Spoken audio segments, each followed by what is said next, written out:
मध्य प्रदेश में हो रहे पंचायत चुनाव को लेकर सुप्रीम कोर्ट ने अन्य पिछड़ा वर्ग के लिए दिए गए आरक्षण को समाप्त करके चुनाव कराने का निर्देश दिया है। कांग्रेस ने इस मुद्दे पर मध्य प्रदेश के शिवराज सिंह चौहान सरकार को घेरा है। कांग्रेस विधायक और पूर्व पंचायती राज मंत्री कमलेश्वर पटेल ने कहा है कि इस फैसले से अन्य पिछड़ा वर्ग के लोगों को गहरा धक्का पहुंचा है।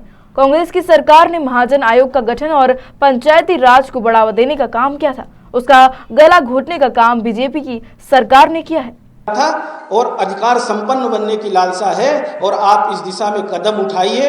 और जो निर्वाचन प्रक्रिया वर्तमान में चल रही है पूरी तरह से विसंगतिपूर्ण है, इस पे तत्काल रोक लगाई जाए और उच्च न्यायालय में सरकार को अपना पक्ष रखना चाहिए। और पिछड़े वर्ग को जो पहले से आरक्षण प्रदत्त था, हमारे छत्तीसगढ़ राज्य में भी चुनाव हुआ, वहां पूरी तरह से जो पंचायती राज का एक्ट जो मध्य प्रदेश का था वही वहां पालन हुआ और सभी वर्ग को मौका मिला, महिलाओं को भी मिला, SC ST OBC के लोगों को भी मौका मिला और पूरे इसी प्रक्रिया के तहत हुआ। तो मध्य प्रदेश में क्यों नहीं हो सकता था, क्यों नहीं आपने कराया? पूरी तरह से अगर रोटेशन में आरक्षण की प्रक्रिया रोटेशन में कराते और नए परिसीमन में चुनाव कराते तो आज ये स्थिति मध्य प्रदेश के पिछड़ा वर्ग के लोगों को नहीं देखनी पड़ती। इसके लिए पूरी तरह से भारतीय जनता पार्टी की सरकार और भारतीय जनता पार्टी के नेता और जो पिछड़े वर्ग के हिमायती बनते हैं, एक तरफ शपथ लेते हैं सत्य बोलने का। हम सुन रहे थे भूपेंद्र सिंह जी का बयान, वहां जब शपथ लेते हैं कि हम सत्य के अलावा कुछ नहीं बोलेंगे और सारा असत्य ही असत्य बोल रहे हैं, ये बड़े दुर्भाग्य की बात है। जनता किसके ऊपर विश्वास करेगी? जो संवैधानिक पद पे लोग बैठे हुए लोग हैं वो अगर इस तरह की अनर्गल बातें करें, जो हमारे सुप्रीम कोर्ट में डिस्कशन में कोई बात आई नहीं। पहली बात तो कांग्रेस चाहती थी चुनाव हो, जैसे चुनाव करा रहे थे हमारी तो पूरी तैयारी थी, हम लोग पूरी तरह से चुनाव में जा चुके थे, सभी जिलों में समितियां बन गई हैं, सभी जगह हमारे लोग नॉमिनेशन कर रहे हैं और हम पूरी ताकत से लड़ते। सच बात तो ये डरे सहमे हैं, ये किसी भी तरह से झूठ फरेब करके चुनाव जीतना चाहते हैं, ये लूटना चाहते हैं। पर जनता आपको समझ चुकी है, शिवराज सिंह जी, मोदी जी, भाजपा के नेताओं के चरित्र को समझ चुकी है, समय आने पर जवाब देगी। आप सब ने हमारी बात को सुना, बहुत बहुत धन्यवाद। हमारे वरिष्ठ जी की कांग्रेस सरकार ने सरकारी नौकरियों में पिछड़े वर्ग के लिए 14% आरक्षण का प्रावधान किया।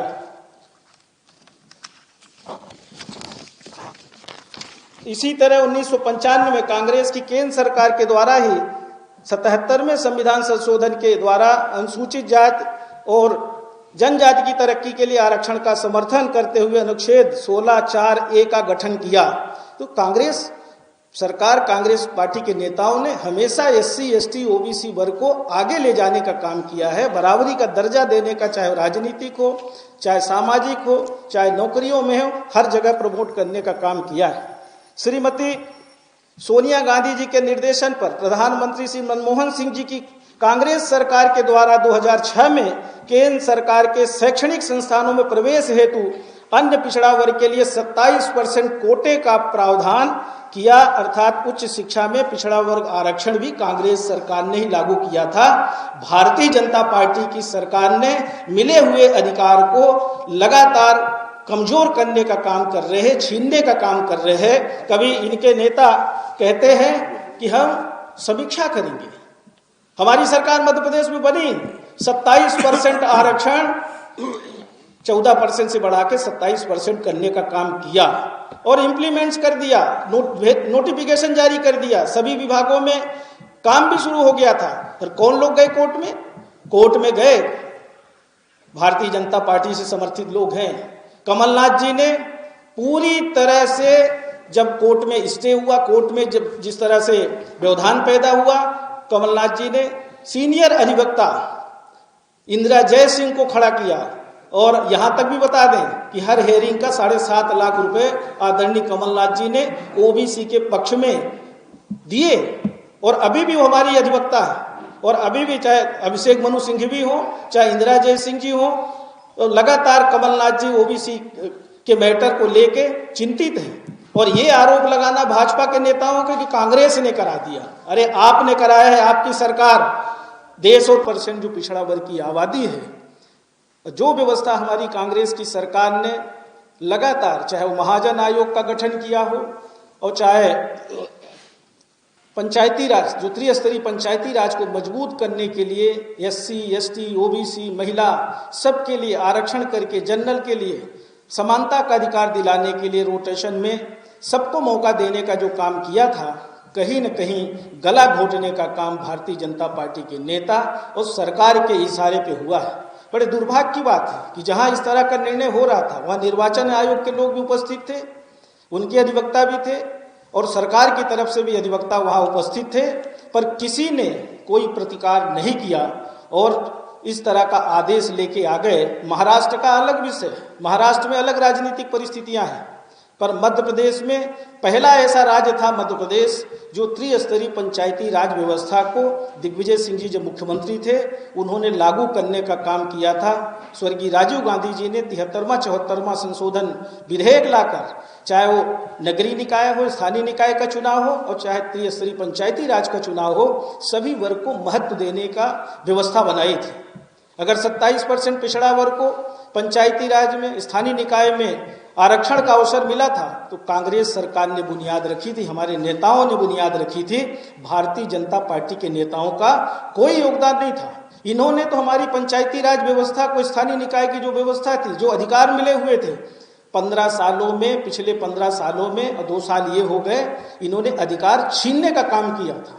इन्होंने मजबूती प्रदान नहीं की थी। यही मध्य प्रदेश में हमारे चुने हुए जनप्रतिनिधि कितनी बार आंदोलन, सरपंच से लेके जिला पंचायत अध्यक्ष तक, यहाँ तक कि बत्तियां लेके, लाल बत्ती सिर पे रख के, आज हमारी कलावती भूरिया नहीं है जिला पंचायत अध्यक्ष, मुझे ध्यान है, सड़क पे मार्च निकाला था और लाठी डंडे भी खाए। अभी पिछली सरकार में भी लोगों के साथ क्या बर्ताव हुआ था चुने हुए जनप्रतिनिधियों के साथ। ये सच बात तो ये है कि भारतीय जनता पार्टी के नेता, भारतीय जनता पार्टी की सरकार और जो आरएसएस के लोग हैं, ये नहीं चाहते कि सभी वर्ग को बराबर का अधिकार मिले। ये पिछड़ों की आवाज़ दबाना चाहते हैं, अनुसूचित जाति जनजाति की आवाज़ दबाना चाहते हैं। और शर्म तो तब आती है, दुख तो तब होता है जब संवैधानिक पद पर बैठे हुए लोग इस तरह का व्यवहार करें। मध्य प्रदेश सरकार में सबसे पहले तो आज की इस पत्रकार वार्ता में हमारे उपस्थित सभी सम्मानित इलेक्ट्रॉनिक और प्रिंट मीडिया के पत्रकार साथियों का हम कांग्रेस भवन में हार्दिक स्वागत, अभिनंदन करते हैं। आज आप सबके बीच में मुखातिब हो रहे हैं एक इतने महत्वपूर्ण विषय को लेके। 6 दिसंबर को आपके समक्ष हम उपस्थित हुए थे इसी कॉन्फ्रेंस हॉल में और आप सबसे मध्य प्रदेश में पंचायत चुनाव का जो नोटिफिकेशन हुआ था और जो विसंगति थी पंचायत चुनाव में, उसके संदर्भ में हमने यहाँ प्रेस कॉन्फ्रेंस के माध्यम से आप सबके संज्ञान में किस तरह से मध्य प्रदेश में पंचायत चुनाव नियम विरुद्ध हो रहा है और किस तरह से हमारे महिलाओं, हमारे नौजवानों और एससी, एसटी, ओबीसी, यहाँ तक कि जनरल वर्ग के लोगों के साथ किस तरह से कुठाराघात करने का ये मध्य प्रदेश की सरकार काम कर रही थी। पर जो अभी माननीय उच्च न्यायालय से निर्णय आया है तो ये समझ में आ गया है कि इसके पीछे इनका जो हिडन एजेंडा था, जो छुपी हुई राजनीति थी, जो घिनौनी राजनीति थी, वो पूरी तरह से प्रकट हो गया है। गए थे हरिभजन को ओटन लगे कपास जैसी कहावत जो है वो चरितार्थ हुई है। उल्टा चोर कोतवाल को डांटे। एक तरफ असंवैधानिक तरीके से चुनाव करा रहे हैं, दूसरी तरफ पीड़ित पक्षकार लोग अपने अधिवक्ताओं के साथ हाई कोर्ट, सुप्रीम कोर्ट का चक्कर लगा रहे हैं। सुप्रीम कोर्ट में जो जिस बात के लिए वो लोग गए थे कि आरक्षण रोटेशन में हो, आरक्षण नए परिसीमन में हो और नए परिसीमन, नए आरक्षण के हिसाब से चुनाव हो, पर बड़े दुर्भाग्य की बात है कि माननीय न्यायालय ने हमारे किसी भी जो वहाँ पे पक्षकार गए थे, इस असंवैधानिक तरीके से जो मध्य प्रदेश में चुनाव हो रहा था पंचायत का, न्याय पाने के लिए गए थे कि रोटेशन में चुनाव हो, पर नए परिसीमन में चुनाव हो, इस विषय पे संज्ञान न लेते हुए और एकदम से नया विषय लाकर जो प्रस्तुत कर दिया है, इससे कथित स्थानों की कुल संख्या के कम से कम 1/3 स्थान यथास्थित अनुसूचित जाति जनजातियों अनुसूचित जनजाति की स्त्रियों के लिए आरक्षित रहेंगे प्रत्येक पंचायत में।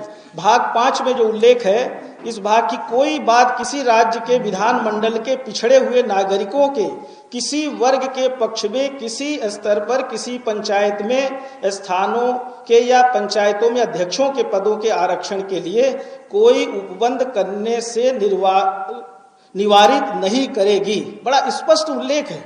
माननीय उच्च न्यायालय के समक्ष लंबित शासकीय नौकरियों में ओबीसी का भी जो मैटर आया है, 27% आरक्षण दिए जाने के संदर्भ में, इसमें भी मध्य प्रदेश के जो शासकीय अधिवक्ता हैं, जिन्होंने साल भर समझने में लगा दिया, सरकारी जो हमारे चाहे एडवोकेट जनरल रहे हों और चाहे सरकारी अधिकारी कर्मचारी रहे हों, चाहे उनके शासकीय अधिवक्ता रहे हों, जो अभी कोर्ट ने निर्णय किया है, 16 तारीख को टिप्पणी की है कि मध्य प्रदेश सरकार की तरफ से कोई भी शासकीय अधिवक्ता उपस्थित नहीं होने की वजह से 6 तारीख से 16 तारीख तक लगातार कोर्ट जब भी चले हैं, कोर्ट में लिस्टिंग में था ओबीसी आरक्षण का प्रकरण, नौकरियों का भी सारा, पर मध्य प्रदेश सरकार की तरफ से कोई उपस्थित नहीं हुआ, जिसकी वजह से अनिश्चितकालीन समय के लिए स्थगित कर दिया। और एक तरफ मध्य प्रदेश सरकार के मंत्री आरोप लगाते हैं कांग्रेस के नेताओं के ऊपर। कांग्रेस के नेताओं का बड़ा स्पष्ट बहुमत शुरू से रहा है। अगर मध्य प्रदेश में जो चर्चा में वहां विषय ही नहीं आया, वरिष्ठ अधिवक्ता आदरणीय विवेक तनखा जी के बारे में जिस तरह से अनर्गल बयानबाजी कर रहे हैं, दुष्प्रचार कर रहे हैं, सच बात तो यह है कि हमने यहाँ 6 दिसंबर को बहुत ही स्पष्ट शब्दों में बताया था कि कांग्रेस पार्टी न्यायालय में नहीं जाएगी, न कांग्रेस पार्टी का कोई लेना देना है, पर कोई पीड़ित पक्षकार जाता है न्याय पाने के लिए तो कांग्रेस पार्टी उसकी मदद करेगी। ये हमारा बड़ा क्लियर कंसेप्ट था। और कांग्रेस पार्टी ने कोई चुनाव रोकने की कोशिश नहीं की। कांग्रेस पार्टी, हमने उस दिन भी यही बोला था कि आप रोक लगाकर नए सिरे से चुनाव कराइए, सबको मौका मिलना चाहिए, किसी के साथ अन्याय नहीं होना चाहिए। पर बड़े दुर्भाग्य की बात है कि इस विषय पे काम न करके, क्योंकि इनकी सोच तो कुछ और थी, चाल तो कुछ और चल रही थी और वो अपनी चाल में कामयाब हो गए। यही भारतीय जनता पार्टी के मंत्री, कल हम वक्तव्य सुन रहे थे, भाजपा के प्रदेश अध्यक्ष का वक्तव्य सुन रहे थे, वो ऐसा अनर्गल आरोप लगा रहे हैं। हमारे पास तो पूरा वहां का जो लाइव जो वहां डिबेट हुआ, सारा हमने डिटेल निकाल लिया, आप सबको भी हम उपलब्ध कराएंगे।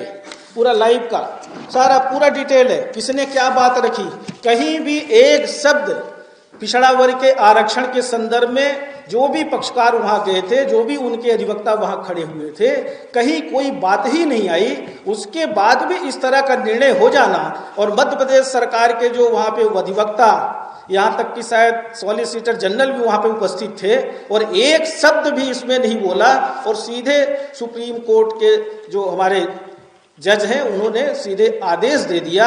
ये कहीं न कहीं हमारे जो संवैधानिक व्यवस्था, संविधान में भी प्रदत्त है कि जो पिछड़े हैं, जो वंचित लोगों को संवैधानिक पदों पर बिठा रहे हैं। हमने पिछली बार भी यहाँ आरोप लगाया था, जब पिछड़ा वर्ग के आरक्षण को लेके यहीं पे प्रेस कॉन्फ्रेंस की थी, कि साल भर जिस व्यक्ति को समझने में लग गया कि आरक्षण पे रोक नहीं है, सिर्फ 3 विभागों पे 27% की रोक है, और ऐसे व्यक्ति को जस्टिस बना दिया जाता है हाई कोर्ट का। और ऐसे ही लोग आज देश और प्रदेश में बैठे हुए हैं हाई कोर्ट में, सुप्रीम कोर्ट में, जो भारतीय जनता पार्टी के छुपे हुए एजेंडे को पूरा करने का काम कर रहे हैं। ये मेरा आरोप है, और ये हमारे प्रदेश के और देश के जो SC ST OBC के लोग हैं, उनको उद्वेलित करने का काम कर रहे हैं, उनको मिले हुए अधिकारों को छीनने का जो काम कर रहे हैं। ये कहीं न कहीं अन्याय और अत्याचार हो रहा है। आप सबके माध्यम से, बातें तो बहुत सारी हैं, पर आप सबके माध्यम से ये जरूर हम कहना चाहेंगे कि हमारे जो मध्य प्रदेश पंचायती राज अधिनियम में और हमारे संविधान में जिस तरह का जिन बिंदुओं का अनुच्छेद का उल्लेख है, उसका हमारे पिछड़ा वर्ग SC ST लोगों को अधिकार मिलना चाहिए। पिछड़ा वर्ग के लोगों का जो अधिकार छीनने का काम हो रहा है, ये पूरी तरह से गलत है। माननीय उच्चतम न्यायालय के समक्ष दायर की गई जो याचिका दायर की गई थी, अध्यादेश 21/11/2021 के संदर्भ में जारी की गई थी, परिसीमन में आरक्षण परिसीमन एवं आरक्षण को रद्द करने के लिए और नए सिरे से कराने के लिए जो अनुच्छेद 243C 243D के असंगत होने जो हमारे संविधान में उल्लेख है उसके संदर्भ में किया गया था। और हमारे मध्य प्रदेश अध्यादेश के पंचायती राज अधिनियम 1993 की धारा 13, 17, 22, 23, 25, 30, 32, 125, 126, 127 एवं मध्य प्रदेश पंचायत नियम 1994 के विरोध में होने से शून्य घोषित कराने हेतु निवेदन किया गया था।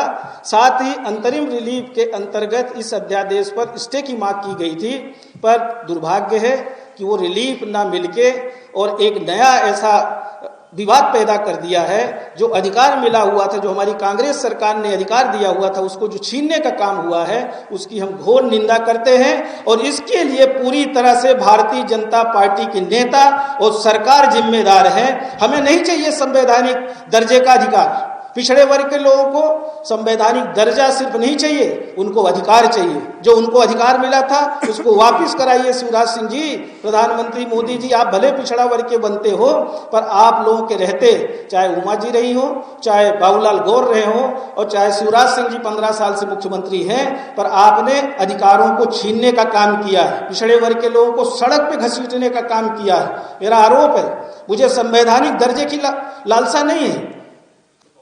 बिल्कुल जाएंगे। अभी तक तो हम लोग नहीं गए थे, अभी तक तो पीड़ित लोग गए थे, पक्षकार लोग गए थे, जो चाह रहे थे कि हमारी जनपद, जिला पंचायत या पंचायत जनरल हो जाएगी, ओबीसी हो जाएगी या महिला हो जाएगी, पर उनको मौका नहीं मिलने की वजह से, क्योंकि नियम में था 5 साल में चुनाव कराने का रोटेशन में, पर वो नहीं करने की वजह से इस तरह की स्थिति बनी थी। पर कांग्रेस पार्टी इस पर आज विचार करेगी। आज माननीय कमलनाथ जी के साथ मीटिंग है और उसके बाद इस पे हम निर्णय करेंगे। संदीप पाटिल भाजपा के जिला पंचायत अध्यक्ष थे, वो भी कोर्ट गए थे, तो भाजपा के लोग भी कोर्ट गए, कांग्रेस को विचार बदनाम कर रहे हैं। संदीप पाटिल भारतीय जनता पार्टी की ओर से जिला पंचायत अध्यक्ष रहे हैं। बहुत सारे लोग इस पे पीड़ित लोग गए थे। बहुत गलत है। देखिए, ये मिले हुए अधिकार पे मध्य प्रदेश सरकार अगर गलती नहीं करती तो आज ये स्थिति पैदा नहीं होती।